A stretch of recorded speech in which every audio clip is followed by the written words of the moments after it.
नमस्कार, मेरा नाम डॉक्टर अवधेश खरे है। एड्यूवेंचर के इस एपिसोड संख्या 36 में हम कहानी आधारित शिक्षा भाग 2 के बारे में चर्चा जारी रखेंगे।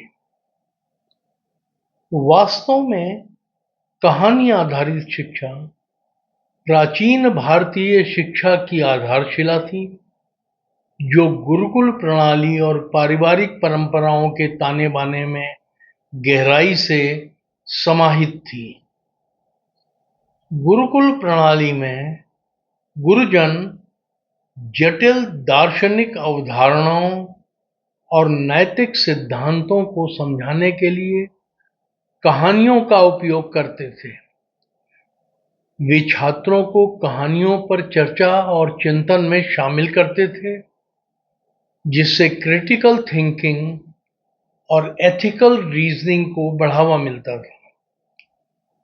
दादा-दादी, नाना-नानी और माता-पिता ने कहानी सुनाने के माध्यम से सांस्कृतिक मूल्यों और पारिवारिक इतिहास को प्रसारित करने में बहुत महत्वपूर्ण भूमिका निभाई है। कहानियाँ पीढ़ियों को जोड़ने का और सांस्कृतिक पहचान को संरक्षित करने के साधन के रूप में काम करती थीं। संक्षेप में, प्राचीन भारत में कहानी आधारित शिक्षा केवल मनोरंजन नहीं थी, ये एक पेडागॉजिकल अप्रोच थी जो छात्रों की समग्र विकास को, होलिस्टिक डेवलपमेंट को बढ़ावा देती थी। अब हम पहली कहानी प्रस्तुत करेंगे, Brian Dyson. Coca Cola company के सीईओ ब्रायन डायसन अपने 60 सेकंड के बहुत प्रभावी भाषण में कहते हैं कि अपने जीवन को एक खेल के रूप में कल्पना करो, जिसमें आप हवा में 5 गेंदें उछाल रहे हैं। उनके नाम हैं काम, परिवार, स्वास्थ्य, दोस्त और आत्मा। आप इन सभी गेंदों को हवा में उछालते रहते हैं। अब आप समझ जाएंगे कि अगर काम एक रबड़ की गेंद की तरह है, अगर ये गिर जाती है तो ये वापस उछल करके ऊपर आएगी, लेकिन बाकी 4 गेंदें परिवार, स्वास्थ्य, दोस्त और आत्मा कांच की बनी हुई होती हैं। अगर इनमें से एक भी गेंद गिर जाती है तो वो गेंद हमेशा के लिए क्षतिग्रस्त हो जाती है, खरोंच या निशान पड़ जाते हैं और टूटने की भी संभावना रहती है। इन 4 गेंदों के गिरने पर कभी भी ये पहली जैसी नहीं रहेंगी। आपको ये बखूबी समझना चाहिए और इन 4 गेंदों को बचाने के लिए निरंतर प्रयास करना चाहिए। कार्यालय समय के दौरान कुशलतापूर्वक काम करें और कार्यालय समय के पश्चात ऑफिस से निकल जाएं। अपना समय अपने परिवार, दोस्तों के बीच में बिताएं, उन्हें आवश्यक समय दें, अपनी हेल्थ का बहुत ज़्यादा ख्याल रखें। तो स्टोरी का मॉरल है कि value has a value only if it's value is valued. अब दूसरी कहानी है विक्रम और बेताल की।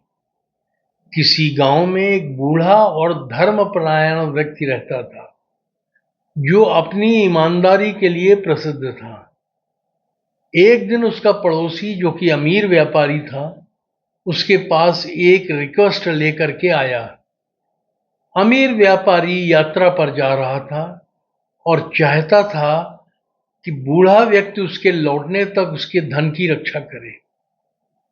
बूढ़ा व्यक्ति धन की रक्षा करने के लिए सहमत हो गया और भगवान को साक्षी मानकर व्यापारी के धन की रक्षा करने का वचन दिया। फिर बूढ़ा व्यक्ति व्यापारी के धन की रक्षा करने की जिम्मेदारी उसने अपने बेटे को सौंप दी और वो अपने बेटे से ईमानदारी की शपथ उसने ले ली। धीरे धीरे उसका बेटा व्यापारी के धन में से पैसे निकालने लगा है। लोग ये देख लेते हैं और बूढ़े व्यक्ति को उसके बेटे के गलत कामों के बारे में चेतावनी देते हैं। बूढ़ा व्यक्ति अपने बेटे को बुलाता है, उसे समझाने की कोशिश करता है, उसे सही रास्ते पर चलने की शपथ की याद दिलाता है। बेटा इन आरोपों को अफवाह और लोगों को की बेकार की बातें बताकर खारिज कर देता है। वो कहता है कि लोग बाग उसकी समृद्धि देखकर जलते हैं। बूढ़ा व्यक्ति भी बेटे की बात मान लेता है और सब कुछ पहले की तरह ही चलने लग जाता है। व्यापारी वापस लौटता है और अपनी संपत्ति वापस मांगता है। बूढ़ा व्यक्ति अपने बेटे को बुलाकर उसे व्यापारी के पैसे वापस करने के लिए कहता है। बेटा संपत्ति लौटाता है, जो व्यापारी की संपत्ति का केवल 1/4 हिस्सा थी, और कहता है कि बस संपत्ति तो केवल इतनी ही थी।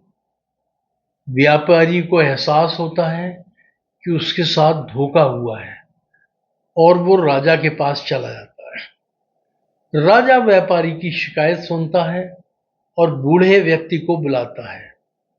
बूढ़ा व्यक्ति अपने बेटे के साथ दरबार में आता है और उसे राजा के हवाले करते हुए कहता है, महाराज, व्यापारी सही कह रहा है। मेरे बेटे ने संपत्ति का दुरुपयोग किया है। उसने अपना अपराध भी कबूल कर लिया है। कृपया उसे सजा दीजिए। राजा ने बेटे को कोड़े लगवाकर जेल में डाल दिया। फिर वह बूढ़े व्यक्ति की ईमानदारी की प्रशंसा करता है और मामले को खारिज कर देता है। लेकिन व्यापारी बूढ़े व्यक्ति के लिए भी दंड की मांग करता है और कहता है, महाराज, मुझे अभी तक न्याय नहीं मिला है। मैंने अपनी संपत्ति बूढ़े व्यक्ति को सौंपी थी, जिसकी रक्षा करने की शपथ उसने भगवान के सामने ली थी। बूढ़े व्यक्ति की ईमानदारी तो बरकरार है, लेकिन मेरा क्या? मेरी जीवन भर की बचत लूट ली गई। मैं कंगाल हो गया हूं। ये मेरा नहीं, बूढ़े आदमी का निर्णय था कि मेरी संपत्ति को सुरक्षित रखने के लिए उसको अपने बेटे को सौंप दे। जहां तक मेरा सवाल है, बूढ़ा व्यक्ति ही अपराधी है और उसे भी दंडित किया जाना चाहिए। अब राजा इस मांग से बहुत चकित हो गया। बूढ़ा व्यक्ति न तो चोरी में शामिल था, न ही उसको कोई लाभ मिला था। वास्तव में उसने अपने बेटे को जेल भी भिजवा दिया था। फिर भी व्यापारी बूढ़े व्यक्ति की सजा की मांग कर रहा था। ये कहानी सुनाकर बेताल ने विक्रम से पूछा, राजा को क्या निर्णय लेना चाहिए? विक्रमादित्य का उत्तर था, यद्यपि बूढ़ा व्यक्ति वास्तविक चोरी के मामले में निर्दोष है, लेकिन फिर भी वो अपने कर्तव्य की उपेक्षा का दोषी है। बेटे का अपराध सीधा साधा था, किंतु बूढ़े व्यक्ति का अपराध उससे गंभीर है। उसने व्यापारी के धन की रक्षा के लिए कुछ भी नहीं किया। सतर्क रहना तो दूर, उसने अपने बेटे के कुकर्मों को बारे में चेतावनी दिए जाने के बाद भी कोई कार्रवाई नहीं की। अपनी लापरवाही के कारण व्यापारी को दरिद्रतापूर्ण जीवन जीने के लिए अभिशप्त होना पड़ा। बूढ़े व्यक्ति को दंडित किया जाना चाहिए। तो मॉरल ऑफ दी स्टोरी है, अपना कर्तव्य ना निभाना और विश्वास को तोड़ना भी एक अपराध है।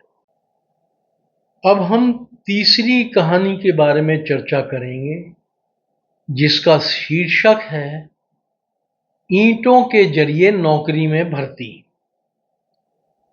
विभिन्न प्रकार के कार्यों के लिए व्यक्तियों के सिलेक्शन का ये बहुत ही इनोवेटिव तरीका है। आप एक बंद कमरे में, जिसमें एक खिड़की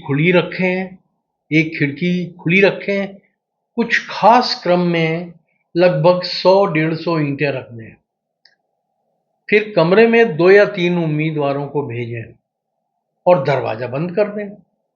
उन्हें अकेला छोड़ दें और 3-4 घंटे बाद वापस आएं और फिर स्थिति का विश्लेषण करें। अगर वे लोग अभी भी ईंटों की गिनती कर रहे हैं तो उन्हें अकाउंट्स डिपार्टमेंट में सेलेक्ट कर लें। अगर वे ईंटों को फिर से दोबारा गिन रहे हैं तो उन्हें ऑडिटिंग के लिए रख लेना चाहिए। अगर उन्होंने ईंटों से पूरी जगह को गड़बड़ कर दिया, यहां वहां बिखेर दी हैं, तो उन्हें इंजीनियरिंग डिपार्टमेंट में डाल दें। अगर वो ईंटों को अजीब से क्रम में रख रहे हैं तो उन्हें प्लानिंग के लिए सेलेक्ट कर लें। अगर वे ईंटों को एक दूसरे पर फेंक रहे हैं तो उन्हें ऑपरेशन सेक्शन में रख लें। अगर वो सभी के सभी सो रहे हैं तो उन्हें सिक्योरिटी सेक्शन में रख लें।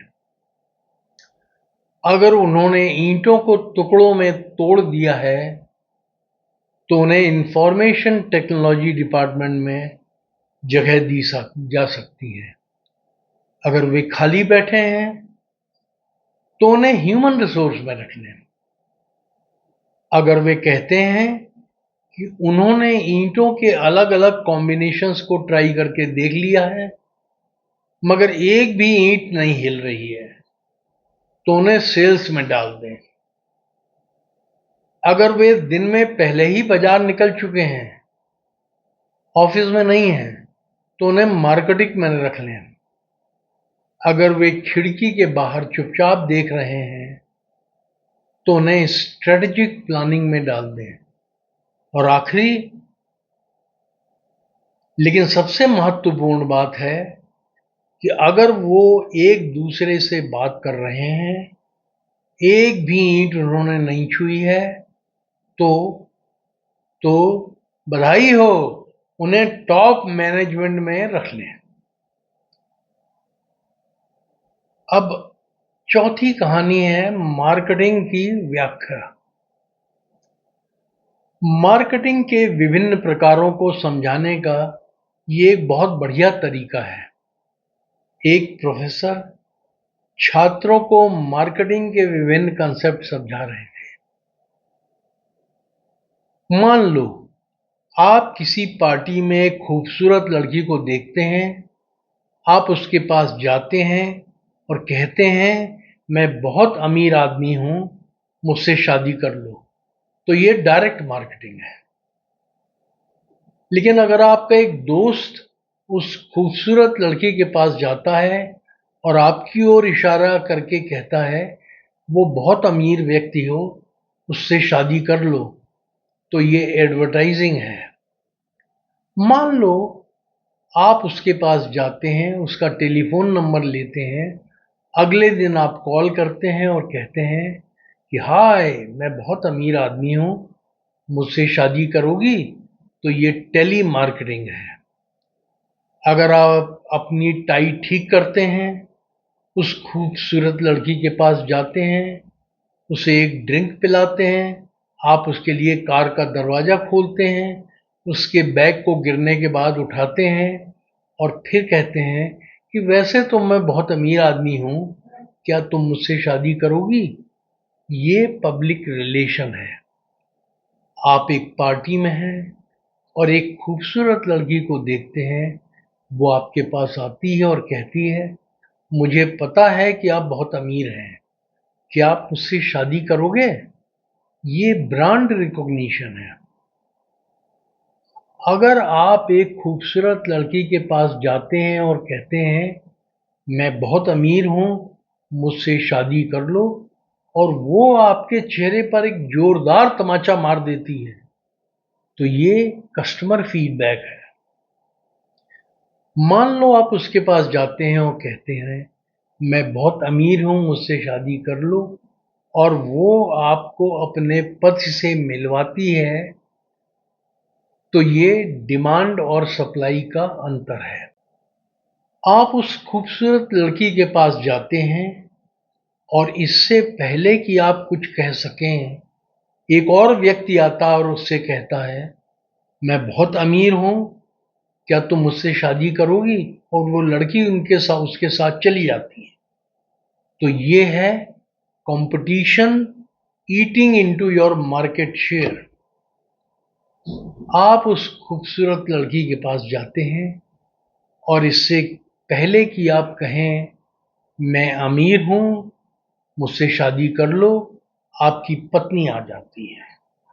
तो ये है restrictions for entering into the new market. अब मुझे यकीन है कि अब सब लोगों को कंसेप्ट ऑफ मार्केटिंग की समझ आ गई होगी। पांचवी कहानी है कंसल्टेंट, सलाहकार। ये कहानी उस लड़के की है जो एक दिन दिल्ली की सड़कों की भूल भुलैया में खो गया था। आखिरकार उसने एक स्मार्ट सूट पहने हुए दूसरे आदमी को रोका और उसने बताया कि वो खो गया है। क्या आप मुझे बता सकते हैं कि मैं इस समय दिल्ली में कहाँ हूं? दूसरे आदमी ने अपना लैपटॉप निकाला, जीपीएस जोड़ा, कुछ आंकड़े दर्ज किए और कहा, आप 28 डिग्री नॉर्थ और 76 डिग्री ईस्ट में हैं। खोए हुए आदमी ने पूछा कि क्या आप एक कंसल्टेंट हैं? हाँ, लेकिन आपको कैसे पता लगा? खोया हुआ आदमी बोला, आपका जवाब टेक्निकली बिल्कुल करेक्ट है, लेकिन मैं अभी भी खोया हुआ हूं, मुझे नहीं मालूम कि मैं किस जगह हूं। और आखिरी कहानी है गब्बर सिंह से प्रबंधन के सबक। और चलिए इस एपिसोड की आखिरी कहानी को हल्के फुल्के अंदाज में सुनते हैं। कल्पना करें कि अगर फिल्म शोले को मैनेजमेंट की पढ़ाई में शामिल कर लिया जाता, तो गब्बर सिंह के चरित्र चित्रण कैसे किया जाता। गब्बर सिंह वास्तव में बॉलीवुड का सबसे बड़ा खलनायक है। इतना ही नहीं, सलीम जावेद द्वारा बहुत अच्छी पटकथा लिखने के साथ गब्बर सिंह के चरित्र में टाइमलेस विजडम डाल दी गई है। गब्बर सिर्फ एक क्रूर डाकू नहीं था, बल्कि वो एक मैनेजमेंट और मार्केटिंग जीनियस भी था। अब एक नजर डालिए कि हम उसके एंटरप्राइजिंग कैरेक्टर से क्या सीख सकते हैं। उसका पहला डायलॉग, जो डर गया समझो मर गया, ये गब्बर सिंह का सबसे बड़ा टाइमलेस लेसन है। विकासशील ऑर्गेनाइजेशन की नींव रखने के लिए करेज और एंटरप्राइजिंग होना सबसे महत्वपूर्ण फैक्टर्स हैं। दूसरी लाइन उसकी है, कितने आदमी थे? बिजनेस स्ट्रेटजी के रूप में गब्बर सिंह ने अपने प्रतिद्वंदियों को जानना महत्वपूर्ण बात मानी। ये जानकर कि उनकी टीम को केवल 2 लोगों ने हरा दिया है, उसने समझ लिया कि एक छोटी सी टीम भी एक महत्वपूर्ण होती है। तीसरा है, अरे ओ सांभा, कितना इनाम रखे हैं सरकार हम पर। गब्बर को अपने ब्रांड को बढ़ावा देने के महत्व का पता था। उन्होंने इसे बहुत अच्छी तरह से व्यक्त किया कि जब माताएं अपने बच्चों को ये कहते हुए सुला देती हैं कि सो जाओ नहीं तो गब्बर आ जाएगा, तो आप जान जाते हैं कि इस तरह अपने व्यवसाय का प्रचार करके वो अपनी ब्रांड वैल्यू बढ़ा रहा है। अगला है 6 गोली और 3 आदमी, बहुत नाइंसाफी है। गब्बर सिंह में व्यंग और सैडिज्म की भावना कूट कूट कर भरी हुई थी। उसने भ्रम पैदा किया कि उसके लोगों के पास बचने का मौका है और अगले ही दृश्य में उसे मार दिया। तो मॉरल क्या था कि परफॉर्म और पेरिश।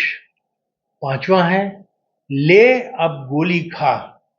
कभी कभी संगठन के हित में मैनेजमेंट को कुछ कठोर निर्णय लेने होते हैं।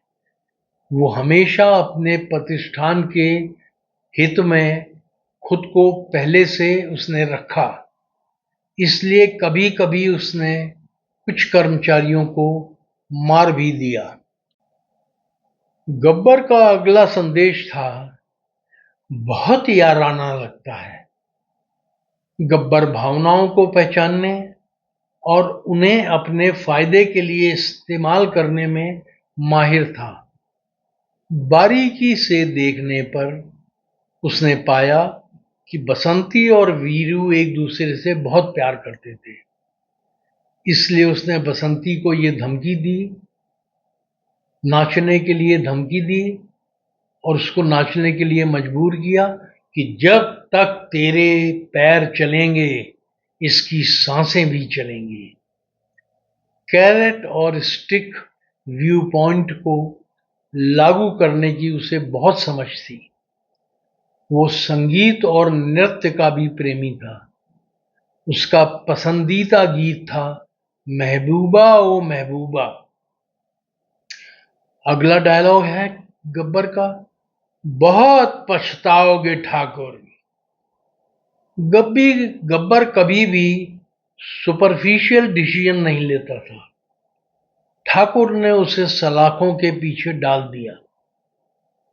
तब गब्बर ने स्वयं से वादा किया कि ठाकुर तुम बहुत पछताओगे, और जेल से वापस आकर ठाकुर के परिवार को खत्म कर दिया। ठाकुर के हाथ काट दिए जिन्होंने उसे जेल की दीवारों के पीछे डाल दिया था। ये उसकी कमिटमेंट को दिखाता है। कमिटमेंट सफलता के लिए बहुत महत्वपूर्ण फैक्टर होती है। अगला है तेरा क्या होगा कालिया। ये कथन दर्शाता है कि मैनेजमेंट को कर्मचारियों की कैसे फीडबैक मिलती है और डिसीजन केवल बोर्ड ऑफ डायरेक्टर्स की बैठकों में ही लिए जाते हैं। और आखिरी सबक है तू क्या लड़ेगा मुझसे ठाकुर। ये अंतिम सबक था। अपने प्रतिद्वंदी को कभी कम करके मत आंको।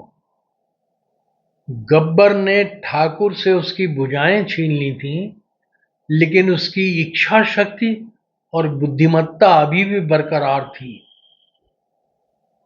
ठाकुर अंततः गब्बर को अपने पैरों के नीचे कुचलता है और उसके शासन का अंत कर देता है। मैं इस एपिसोड को यहीं समाप्त कर रहा हूं।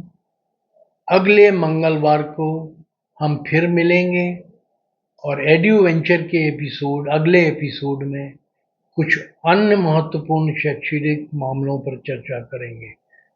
जय हिंद। और हाँ, मैं आपको याद दिला दूं कि एड्यूवेंचर का एक एपिसोड हर मंगलवार को प्रस्तुत किया जाता है, इसलिए अगला एपिसोड भी अगले मंगल को आएगा। धन्यवाद।